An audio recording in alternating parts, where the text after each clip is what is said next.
The sound of children's laughter echoed through the one-room schoolhouse like breaking glass, each giggle and snicker, driving another shard of humiliation into Rebecca Sterling's already wounded heart. She stood frozen at the blackboard, chalk trembling in her white-knuckled grip, while 23 pairs of young eyes watched her struggle with the simplest sentence about arithmetic that had somehow become an insurmountable mountain of consonants and vowels. Today we'll learn about Rebecca's voice caught on the word division, like a horse balking at a fence, the sound stretching into painful silence, while her students exchanged glances that ranged from boredom to outright mockery. Dancing, called out Billy Henderson from the back row, his voice pitched high in cruel imitation, and the laughter that followed was swift and merciless. That's enough, Rebecca managed, though her authority carried little weight when delivered in halting, broken syllables. She had been teaching in Cedar Ridge for 3 months now, and each day had been a fresh exercise in public humiliation.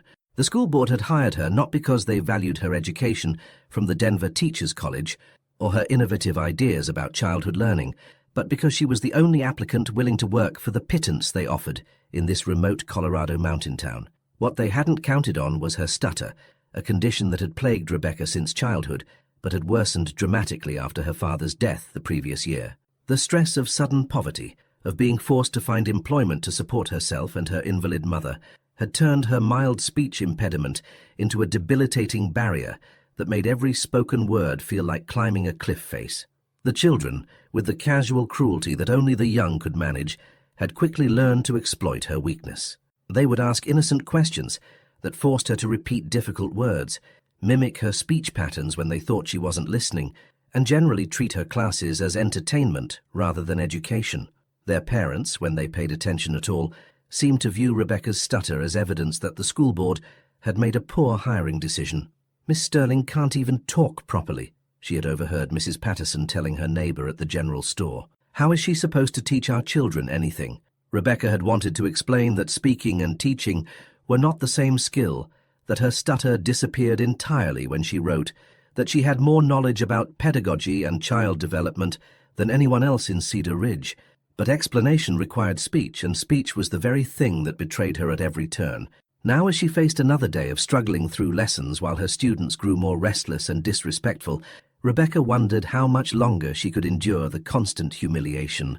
Her savings were nearly exhausted, her mother's medical bills were mounting, and the alternative to teaching was a return to Denver and work in a factory that would destroy what remained of her health and spirit. She was attempting to explain the concept of long division, her words stumbling over each other like stones tumbling down a hillside, when the sound of approaching horses interrupted the lesson. Through the schoolhouse windows, Rebecca could see a small group of riders approaching, unusual for a Tuesday morning when most of the town's men were working in the mines or tending their shops. The lead rider was a man Rebecca didn't recognize, though his expensive clothing and confident bearing marked him as someone of importance. Behind him rode 2 other men who had the look of business associates or advisors, their attention focused on their leader as they dismounted and secured their horses outside the schoolhouse. "Children," Rebecca managed, grateful for the interruption that gave her a moment to collect herself. "Please continue with the arithmetic problems on page 15 while I see to our visitors." She stepped outside to meet the strangers, noting that the lead man was perhaps 50 years old, with silver-touched hair and the kind of weathered face that spoke of years spent making difficult decisions in challenging circumstances. His eyes, when they met hers, were sharp but not unkind. "Miss Sterling?" he asked, his voice carrying the cultivated accent of someone educated in Eastern schools. "I'm Charles Worthington. I own the Denver and Pacific Railroad, among other enterprises. I wonder if I might have a word with you." Rebecca felt her heart sink. Railroad men didn't visit small-town school teachers to offer compliments or support. More likely, he was here as part of some school board investigation into her fitness for the position, another step in what seemed to be her inevitable journey toward unemployment and destitution. "Of course, Mr. Worthington," she managed, hating the way his name caught in her throat. "Though I should warn you that that my speaking isn't—" "I'm aware of your speech patterns," Worthington interrupted gently. "That's actually part of why I'm here." Rebecca stared at him in confusion. "I don't understand. May we step inside? I'd like to observe your teaching methods, if you don't mind."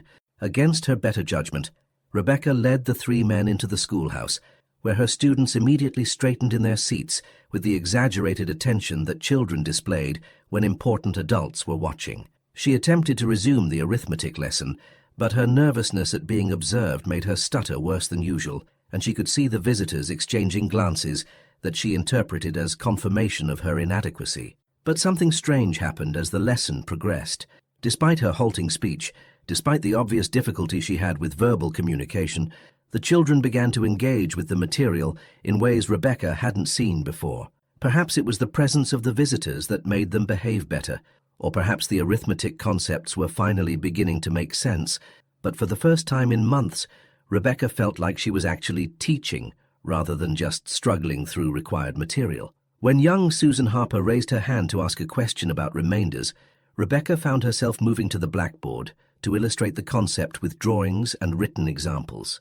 Without the pressure of constant speech, she was able to demonstrate mathematical relationships in visual ways that seemed to illuminate understanding in her students' faces. "I see," said Tommy Morrison, one of her most challenging pupils. "So the remainder is like what's left over after you've shared everything equally?" Rebecca nodded enthusiastically, writing additional examples on the board and using pictures to show how division worked in practical terms. She noticed that Charles Worthington was taking notes, but she was too absorbed in the lesson to worry about what he was writing. When the morning session ended and the children were dismissed for their lunch break, Rebecca found herself alone with the three visitors, her heart pounding as she waited for whatever judgment they had come to deliver. "Miss Sterling," Charles Worthington began, setting down his notebook and studying her with those sharp eyes, "I have some questions for you, if you don't mind." "Of course," Rebecca replied, though she braced herself for criticism about her speech difficulties and their impact on her teaching effectiveness. "How long have you had the stutter?" Worthington asked, his tone matter-of-fact rather than judgmental. "Since childhood," Rebecca answered honestly, "but it's gotten worse since my father died and I had to find work." "And how do you feel it affects your teaching?" Rebecca considered the question carefully. "It makes everything harder," she admitted. "The children don't respect me because I can't speak with authority. The parents think I'm incompetent.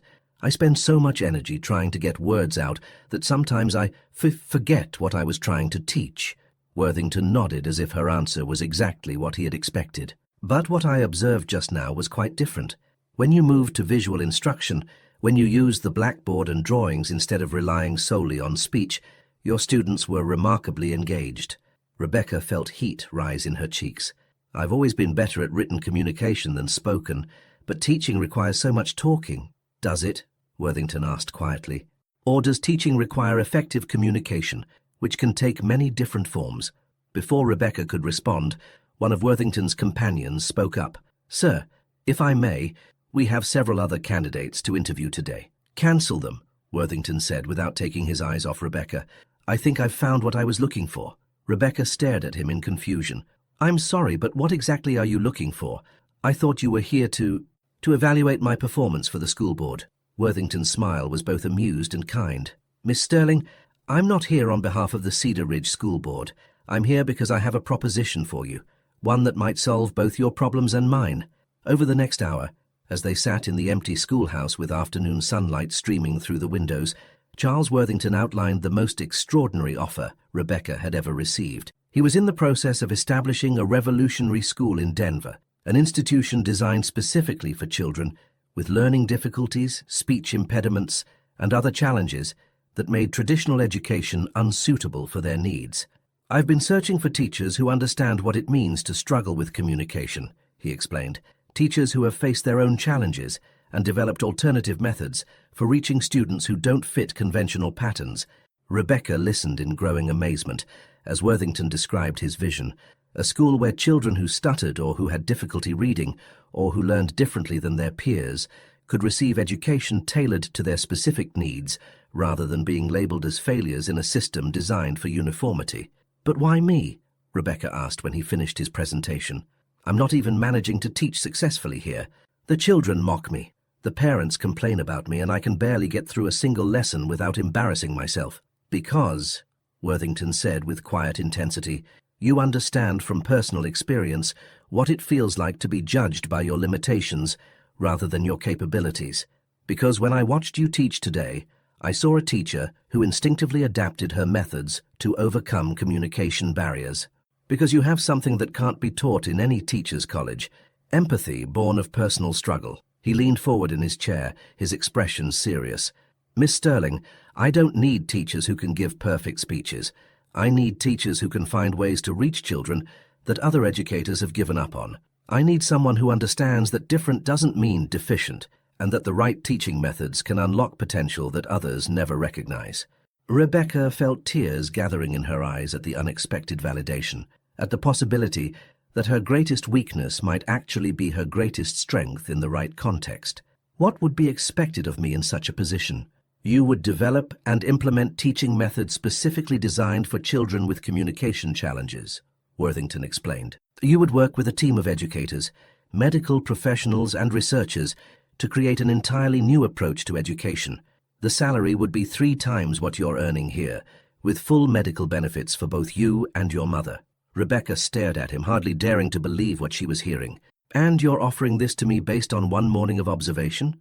I'm offering this to you based on 30 years of business experience that has taught me to recognize talent when I see it, Worthington replied firmly. But more than that, I'm offering it because my own son struggles with a severe stutter, and every teacher he's ever had has treated it as a character flaw rather than a challenge to be overcome. The revelation hit Rebecca like a physical blow. Your son stutters. Badly, Worthington admitted, his composed demeanor cracking slightly. He's 12 years old, brilliant beyond his years, but he's been dismissed by every school he's attended as slow or defiant because he can't speak fluently. I'm building this school as much for him as for any other child who's been failed by conventional education. Rebecca felt something shift in her chest, a recognition that went beyond professional opportunity to personal mission. What's his name? David, Worthington said softly. And if you take this position, he'll be one of your students. The decision, when Rebecca made it, felt both terrifying and inevitable. That afternoon, she submitted her resignation to the Cedar Ridge School Board, citing an opportunity for advanced education in Denver. The board members, clearly relieved to be rid of their problematic teacher, accepted her resignation with barely concealed satisfaction. But it was the children's reaction that surprised Rebecca most. As word spread that she would be leaving, several of her students approached her with something that looked like genuine regret. "Will you really be gone forever, Miss Sterling?" asked Susan Harper, the quiet girl who had asked the question about remainders that morning. "I'll be teaching in Denver," Rebecca explained, "but if any of you are ever in the city, you're welcome to visit. I hope your new students are nicer to you than we were," Tommy Morrison said with the uncomfortable honesty of childhood. "We shouldn't have made fun of the way you talk." Rebecca felt her throat tighten with emotion. "Thank you, Tommy. That means more than you know." The journey to Denver was both an ending and a beginning. Rebecca traveled with her mother, whose health had already begun to improve with the prospect of better medical care and more comfortable living conditions. As their train wound through the mountain passes toward the growing city that would be their new home, Rebecca found herself thinking about the chain of events that had brought her to this moment. 6 months ago, she had been a failed teacher, mocked by her students and pitied by their parents, struggling daily with the gap between her knowledge and her ability to communicate it effectively. Now she was heading toward a position where her personal struggles would become professional assets, where her understanding of communication challenges would help other children avoid the shame and isolation she had experienced. The Denver Institute for Adaptive Learning, when Rebecca first saw it, was everything Charles Worthington had promised and more. The building was new and purpose-built, with classrooms designed for small groups, specialized equipment for children with various learning challenges, and a library filled with the latest research on education and child development. But it was meeting the other teachers that truly convinced Rebecca she had found her place in the world. The staff included educators who were deaf, blind, or dealing with their own learning differences, people who had been dismissed by traditional schools, but who brought unique perspectives and innovative methods to the challenge of education. "Welcome to the island of misfit teachers," said Margaret Thompson, a woman who had lost her hearing in childhood and who had developed revolutionary methods for teaching reading through visual and tactile techniques. "Here, your differences make you valuable rather than unemployable." Rebecca's first meeting with David Worthington was both heartbreaking and inspiring. The boy was indeed brilliant. His written work showed sophisticated thinking and remarkable insight for his age. But when he tried to speak, his stutter was so severe that simple sentences became exercises in frustration and embarrassment. "I hate being stupid," David told Rebecca during their first session together, his young face twisted with anger and shame. "You're not stupid," Rebecca replied firmly, her own stutter almost disappearing in the face of his need. "You're different. And different can be extraordinary if we find the right ways to show what you're capable of." Over the following months, Rebecca worked with David and the other students to develop teaching methods that played to their strengths rather than focusing on their limitations. For children who stuttered, she created lessons that emphasized written communication, visual learning, and hands-on activities that didn't require constant verbal participation. More importantly, she helped create an environment where struggling with communication was seen as a challenge to overcome rather than a shame to hide. Students were encouraged to support each other, to develop alternative methods of expression, and to understand that intelligence came in many forms.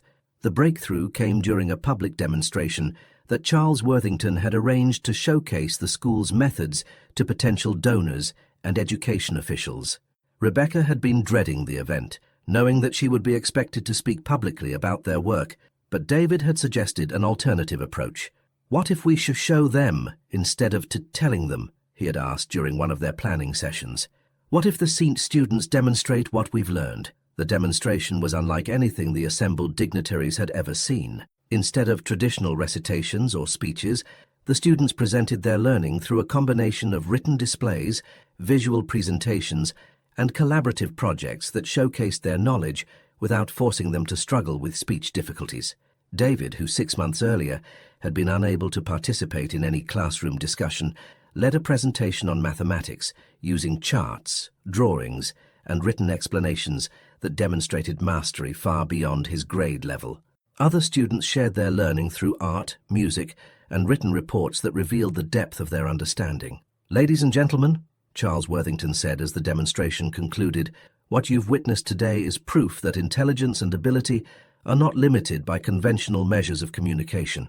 These children, who were considered failures in traditional schools, are thriving when given methods that match their capabilities."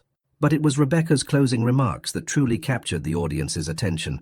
Standing before the assembled crowd, she spoke slowly and clearly about her own journey from failed teacher to educational innovator.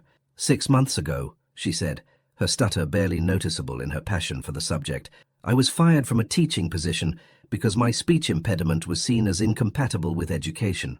Today I stand before you as evidence that our greatest challenges often contain our greatest strengths." She gestured toward her students, who were beaming with pride at their successful presentation. "These children have taught me that communication comes in many forms, that intelligence cannot be measured by a single standard, and that the most important thing any teacher can offer is the belief that every student has value and potential." The applause that followed was genuine and sustained, but more importantly, the demonstration led to funding that allowed the school to expand its programs and serve more children who had been failed by conventional education. Rebecca's relationship with Charles Worthington evolved gradually from professional collaboration to personal affection. Their shared commitment to David's education and the school's mission created a bond that deepened over time into something more complex and precious.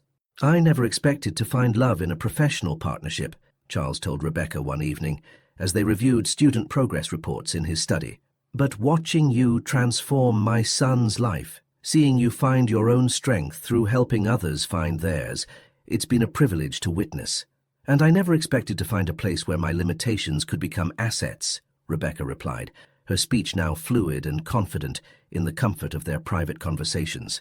"You've given me not just a career but a calling." Their marriage 2 years later was celebrated at the school, with their students serving as enthusiastic witnesses to the union of two people who had found love through shared purpose and mutual respect. David, now 14 and thriving academically, gave a speech at the reception that was both touching and fluent, a testament to the progress that was possible when children were given appropriate support and encouragement. In the years that followed, Rebecca and Charles built both a family and an educational legacy that influenced teaching practices throughout the country. The Denver Institute became a model for adaptive education, training teachers from across the nation in methods that recognized and accommodated different learning styles and communication challenges. Rebecca published several influential papers on education for children with speech and learning difficulties, her written work reaching audiences that her spoken presentations might never have touched. Her insights, born from personal struggle and professional innovation, helped reshape educational theory and practice in ways that benefited thousands of children. When Rebecca died at the age 74, her funeral was attended by hundreds of former students, fellow educators, and families whose lives had been transformed by her work. The Denver Institute had grown into a network of schools across the country, all built on the principle that different didn't mean deficient, and that the right teaching methods could unlock potential in every child. Perhaps the most moving tribute came from David Worthington, now a successful businessman and father of 3, who spoke of the teacher who had seen past his stutter to recognize his capabilities. Rebecca Sterling taught me that my speech impediment was not a character flaw or a sign of limited intelligence, he told the assembled mourners. She showed me that I could find ways to communicate that played to my strengths, rather than highlighting my weaknesses. But more than that, she taught me that our greatest challenges often prepare us to help others face similar struggles. He paused, looking out over the crowd of people whose lives had been touched by Rebecca's work. She was mocked by children who couldn't see past her stutter to recognize her brilliance. She was dismissed by parents who confused communication style with competence. But she proved that sometimes the people society discards are exactly the ones it needs most. The Rebecca Sterling Foundation, established after her death, continued her work of training teachers and developing educational methods for children with learning differences. But her most lasting legacy was the simple but revolutionary idea that every child had potential that could be unlocked with the right approach, and that teachers who had faced their own challenges were often best equipped to help others overcome theirs. And in classrooms across the country, teachers who stuttered or struggled with their own learning differences found inspiration in the story of the woman who had been mocked by everyone until someone recognized that her greatest weakness could become her greatest strength.